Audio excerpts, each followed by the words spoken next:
It has been nearly 3 weeks since we've seen any ice whatsoever on Lake St. Clair, affectionately referred to as the 6th Great Lake.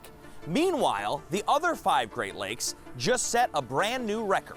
The current ice cover on the Great Lakes, we're sitting at about 1.1%.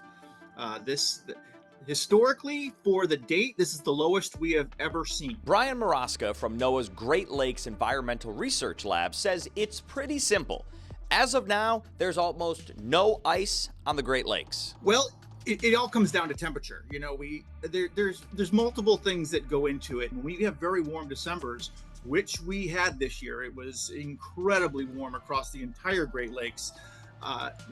We get right behind the 8 ball right off the bat. So we didn't even see ice begin to grow on the Great Lakes until early to mid-January. Getting into the nitty-gritty, Lake Michigan, no ice. Lake Superior, a little more than 1% ice. Lake Huron, 3%, and none for smaller Lake St. Clair, Lake Erie, and Lake Ontario.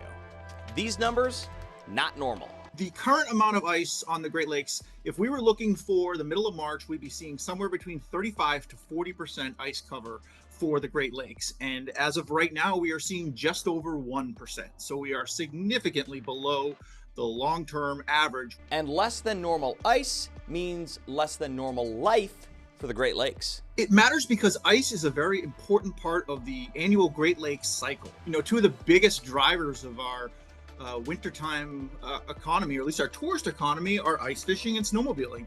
And ice fishing has been almost non-existent this year. Usually the maximum ice coverage happens in late February to that first week of March, and the thawing process begins right now.